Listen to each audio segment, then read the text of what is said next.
way to the rainforest. Look back, right there. Kitty! Hi! Where's that one? Oh, I'm so scared. They probably don't have a whole lot of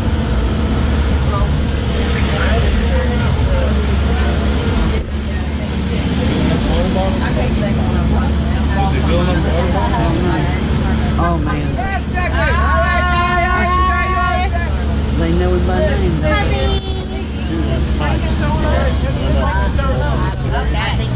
That's a new one. Going into monkey territory. We're going straight ahead. What kind of monkey? This is where it's going to be. African green, actually. African green monkeys. African green monkeys, people. We cruised farther than I thought. I love the butter. Oh yeah, we went somewhere they had parrots and monkeys. There's so much sheep. Me and sheep. Yeah, we took out They got scared. paid to go there. Yeah, we did a Whack. Oh, I'm I so see a cow. glad we're in the shade now. On that side of the Yeah, I see a cow. Look, cow. Oh, look at the ribs on that. Whoa. I took the wrong seat. Oh gosh. Welcome to the jungle. Horses.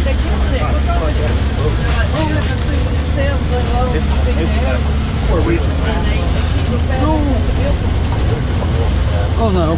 Hey, there's some beds. This is like Carnival.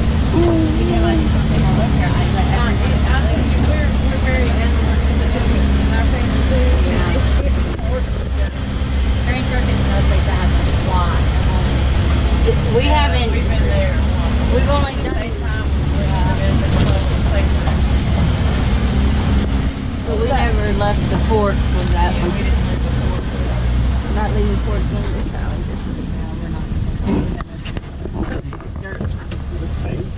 No. Compact. Looks like this. Who's in the road? The dad? It's a plant on the ground I'm looking at there. Epiphyte that you often find in the rainforest. Welcome to the rainforest, guys. The higher you go, the lusher it's going to get and the cooler it's going to become. There's a very interesting tree just behind the big old mango tree here called a ficus tree. Have you ever heard of ficus? Yeah. Right, so they're very much a part of the rainforest. In fact, they're often known as a keystone species.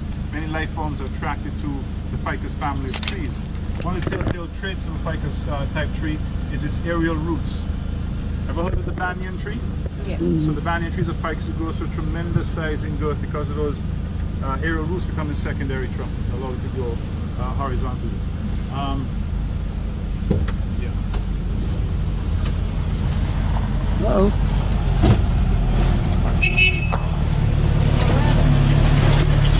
So if you don't fall over. Well, his tag number is P403. Oh, handwritten. That's what he chose. How about the K-pop tree? Ever heard of the K-pop? Mm-mm. A silk cotton tree, no?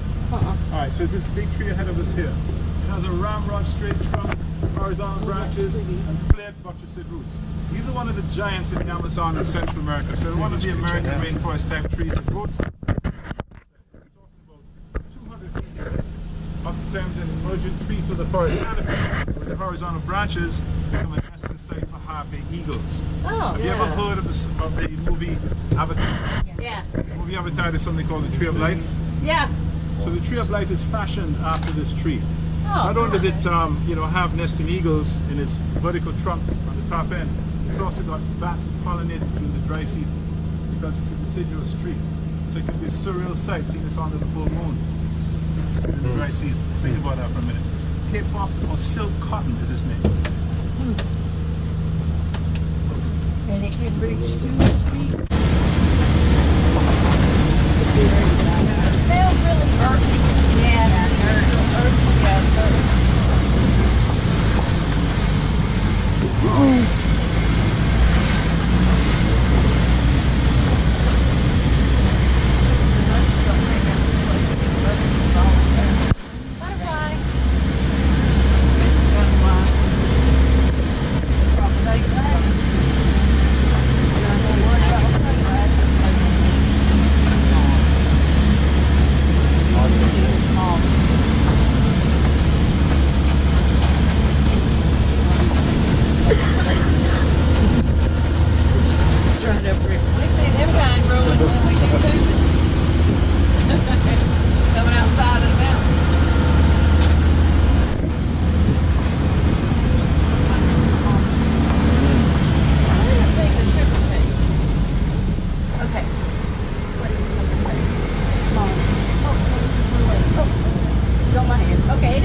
on. And if you could just give me your attention, everyone, for a couple of minutes, I think you might find this quite interesting what I'm about to do. I'll give you a quick spiel right now about the kit, and as well about the route we're going to use today. So if I can just have your attention for a couple of quick minutes. First off, I always like to start by saying, did you know our real name, everyone, is St. Christopher? Not St. Kitts. Okay, because Kitts is short form of St. Christopher. It's a bit like St. Barbara, Robert, and Milko Williams and South Bridge. 12,000 live in the town of Bastille, where we took you from. And the rest of the population actually lives alongside this yellow line here, which is the island's one and only main road that follows the coast all the way around. No one lives in the three mountain ranges of the interior. And very few people live in 6 square miles called the Southeast Coast. This is a brand new road into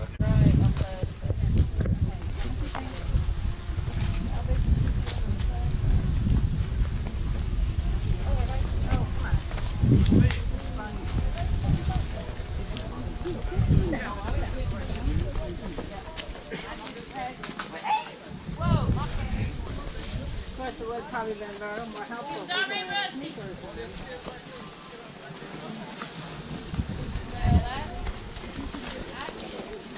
This is fun. Excuse me.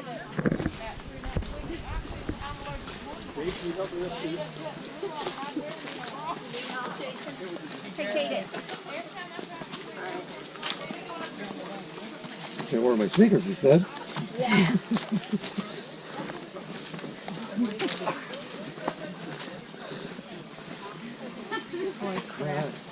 The way to test out my new pacemaker.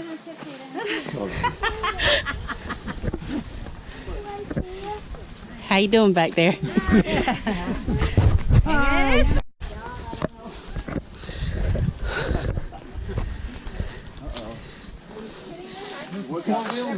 Drink up there, that's all I can say.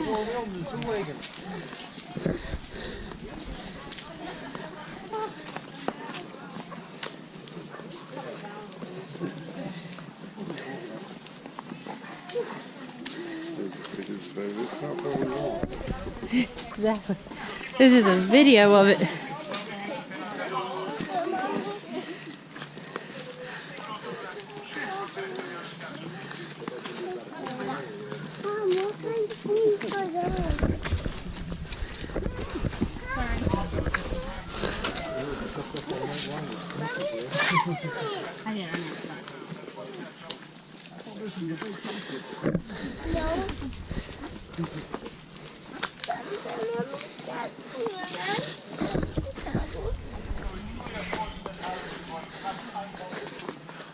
We're almost there. I think I need a pacemaker after this. That's what I said. We're almost there. There better be a drink. the first English colony in Australia to enact forestry laws to protect our rainforest. Right? So drinking water comes from the foothills of these high mountains. We have springs we can tap into, the aquifers along the coast as well we can depend upon. And so we're truly a blessed island to have an abundance of fresh water coming from natural means. And we're not yet in a situation where we need to desalinate the sea. We still have enough water coming from the mountain forests and from the aquifers along the coast. Now those high peaks, rainforests as they are, have unique plants and animals, everybody, found nowhere else in the world. Nowhere else in the world, okay? So we are as far as it can be from a continent. We came out of the ocean, never had a land bridge. And so in actual fact, there are unique plants and animals in those forested peaks found nowhere else in the world. Okay, let's go around to the other side of the, oh, one other quick thing, sorry, I forgot to tell you one thing you might find intriguing. We have one of the few rainforests anywhere on the planet that I've ever heard about that's said to be expanding instead of decreasing. Why is that? The unviability of sugarcane production. So look where I'm pointing over there, and you'll see abandoned farmland that's been regenerated by the forest. So what happened, you see, is we had for more than 365 years the cultivation of sugarcane here on this island. That only ended in 2005. Prior to that, there were farms along the periphery of the rainforest where the estate workers would go to supplement their income, you know, during the dull season. With those estates, sugar estates dying away as it did in 2005, those peripheral farms have disappeared because those guys now have access to the land lower down the slope. So that's giving the rainforest essentially room to grow, you know, down the hillside. Now let's go on to the other side here and I'll show you an interesting view along the Atlantic coast. Take pictures for us, we'll take the photographs. This is Seville orange, what you make marmalade with. It's never sweet, always bitter and tart. And that's avocado over there. Look carefully, you see the avocados on it. An avocado there keeps the doctor away, guys. All right. Oh, by the way, don't miss the dreadlocks plant right here. Just come and say Ironman. Wait, can you get back over there for a second? Come on down, guys. Very beautiful. Hey, man.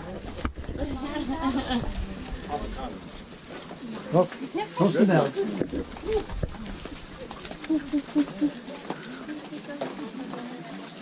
Does remind me of the decorations that come out at Halloween.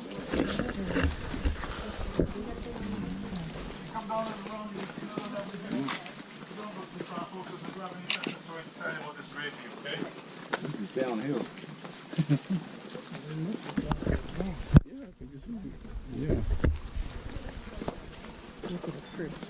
So when you come down on the road, one you can see again now a lovely view looking to the northwest instead of to the southeast. So as I said earlier to you, we can actually see the whole of St. Kitts, everyone coming to this beautiful property that's only accessible to the Greg Safaris group.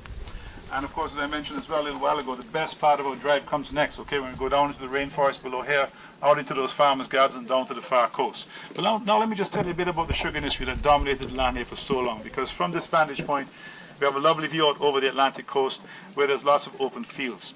So this island, everyone, had the right combination of sun, soil and rain to grow sugarcane ideally. With as little as 8 tons of stalks, we could have achieved a ton of sugar as a point. And some of the other islands in the Caribbean, it may take up to 12 tons of sugar. So we have an excellent yield here.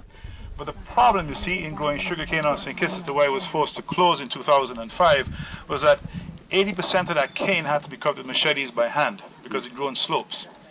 Coupled with that problem, we couldn't find islanders who were willing to live years in the industry. His life was just too back-breaking, low-paying for them to be interested. And so thanks to subsidies from the European Union, the island government was actually able to bring in guest workers from Guyana and the Dominican Republic to harvest the stuff and then send them back when it was all over. Now in 2005, the WTO, the World Trade Organization, voted against the EU, giving us those subsidies. And so once they pulled the plug, the EU, it went from bad to worse. Especially since the government of St. Kitts ran the sugar industry. And point being, there was no end, no value-added end to that stream. Okay, there was no major rums, no confectionaries. It was just sugar being sold wholesale on the world market at the lowest possible price. So after more than 360 years of continuous production on about 10,000 acres of land, it came to an end in 2005. And the island moved away from the economy based on sugar, everyone, to one based on tourism. So thank you very much. And if you look carefully, you're going to see the chimney stack of an abandoned sugar mill down below in that grove of trees. Yeah. And then over the ridge is another one. And then if you look carefully, all the way along the coast, you're going to find about 80 different types of sugar factories. So this island was truly the land of sugar for a very long time. Now, there's something very profound about the sugar industry that's often forgotten. I just want to quickly raise while I have your attention. Did you know that 200 years ago in the mid to late 1700s, a ton of sugar fetched more than $3,000 US in today's value? Today, a ton of sugar only gives you about $150. So as you can see, over time, the value of sugar has plummeted. But here's my point with people. 200 years ago, vast fortunes came from the Caribbean. So much so that history gurus will tell you that the seed capital needed to start the Industrial Revolution came from growing sugar in the Caribbean. This is where they found the money necessary for investments in heavy industries, kickstarting. Yeah, I want to run it down. Can you put me on?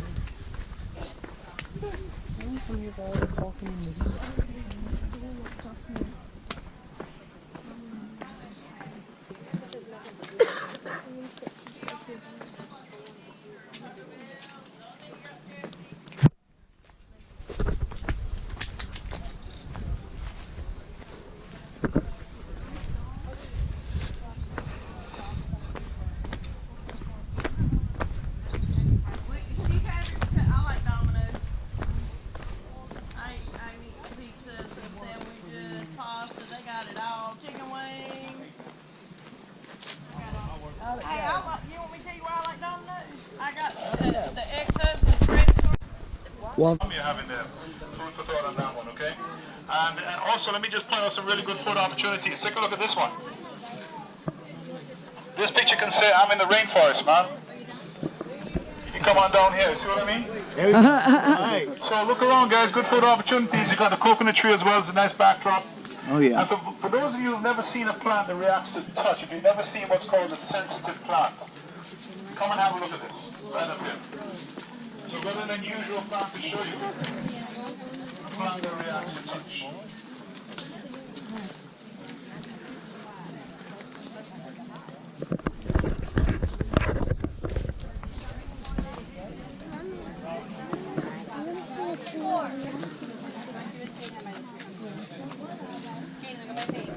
Such an awesome day. Good people ready? Yes. Let's hit it. I'm ready for some monkeys or the bees. Right, that's the thing. We head into where the monkeys are, so keep your eyes open, folks. Wild monkeys up ahead. Bruce keeps telling we got one in the bus. That's one where all the cow babies came Bruce from. says you the monkey. Excuse me. Did you see that one? Yeah. I guess they roaming. Jimmy, you know I love you, honey. What is that, feral cows? Where? No.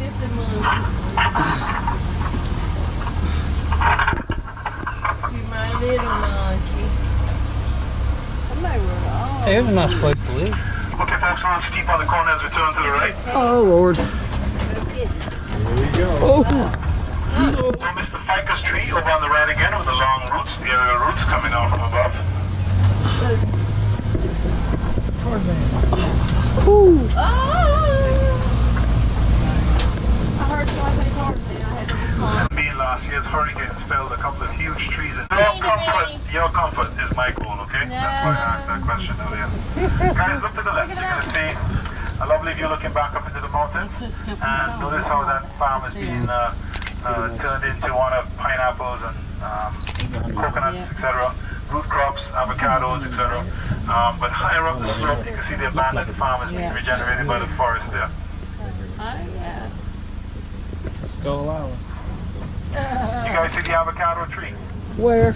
Look on the left. Right here, straight. That's what Avocado tree on the left, guys. Loaded with avocados. I see. See it in the middle? Will you run get us? Get us Get a some. few, take back. And they're not ripe yet. A banana. What's that up there? Oh yeah, there's some bananas. Right there. They're somebody's property, so you really can't just go and pick it. Ooh. That's not kosher. Oh, Well, I saw it up there. I don't know what it is. I didn't see their name on it.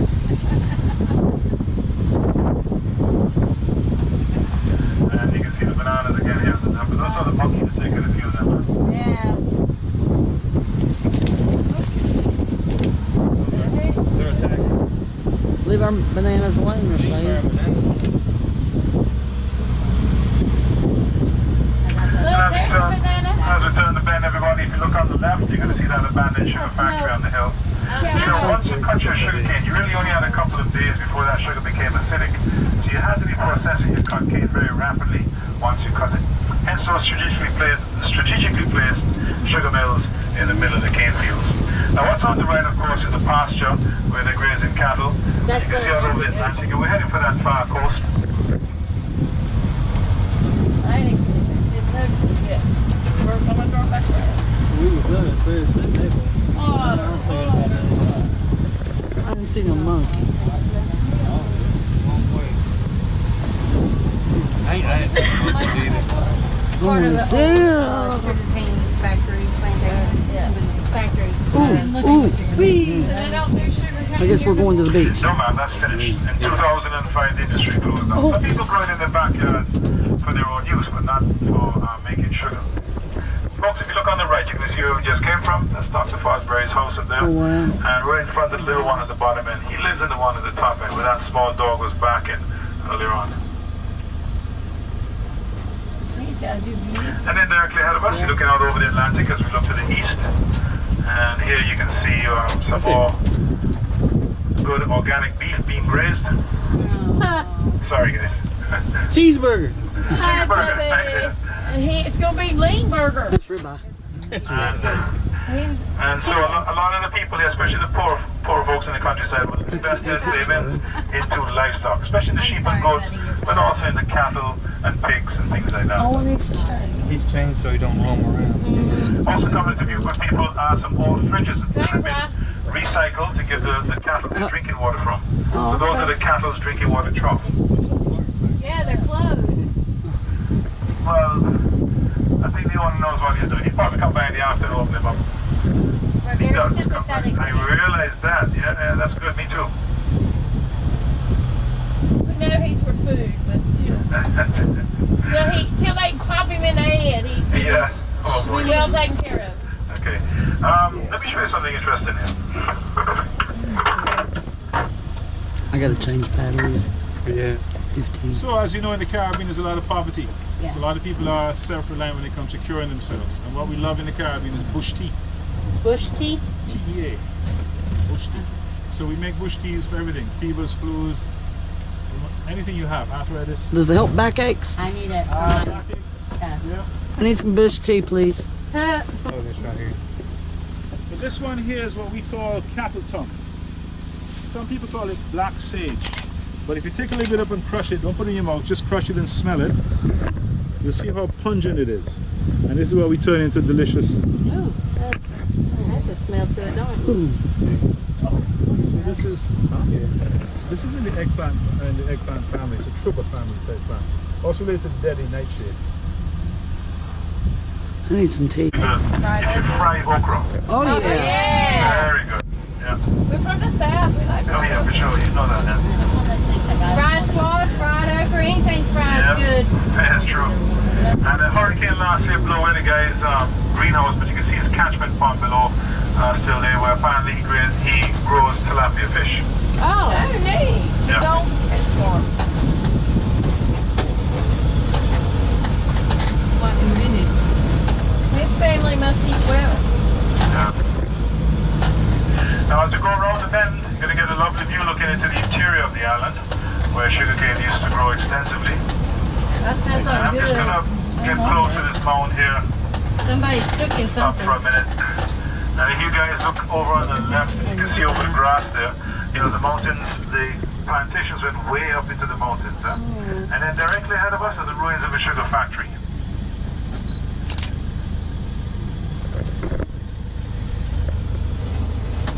Alright, get on the critter. They're not. Now that squat tower by the left of the chimney stack would have been the base of a windmill. And so they would have used wind power at one time to crush cane stalks to extract the juice.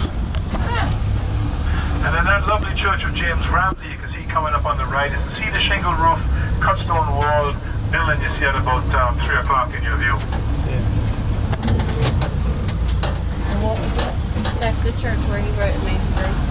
Or well, You guys ever heard of plantains? Amazing Grace. Yes. Yes. So these are plantains on the right here. They're a rather strange looking banana, but you have to cook it to eat it. It's too coarse. You have to cook it to eat it.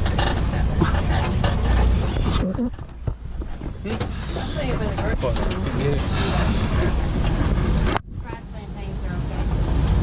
I don't know if I had them. Not really flavorful. I like bananas. What kind of animal, but are they big? No. No, those are sheep actually. And they're a special breed of sheep from the north coast of Africa. So the kind of sheep they are, they will shed their wool naturally. They don't have to be shun. And they're kept for their meat.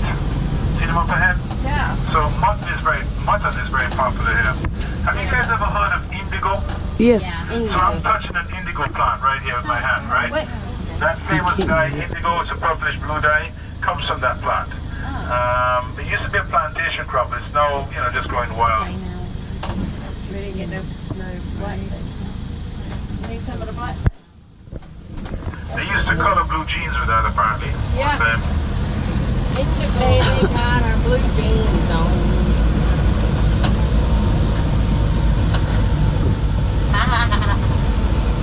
more pasture again on the right, you can see.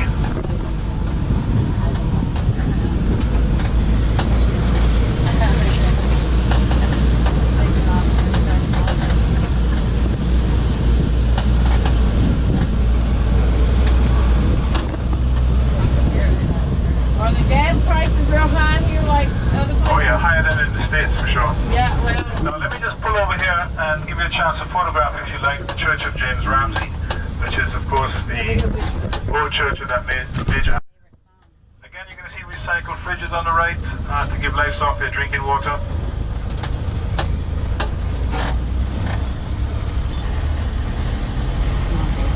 Wouldn't a fridge rust and cause rust to get in the waters? No, they have the PVC inside. on the inside. Oh, okay. So, yeah, they'll be okay. There's a chicken farm down on the right, everybody. So they're not only encouraging farmers to get involved in raising livestock and growing crops, they're also encouraging them to get involved in chicken farming and other things like that to ramp up food production here on St. Kitts. You know, 80% of the island is owned by the government. So the government is saying it's nationalized the sugar industry. That's why it's so easy for people to find access for land to do things with agriculture. Well, that's it for the bumpy roads, everyone. We're now back to the good hard top roads. Did you enjoy seeing the mountains? Oh, yes. Thank you, folks. We're the only ones that do a tour like that. Welcome to the village of Keon, one of our rural communities. Really wanted to see a dog.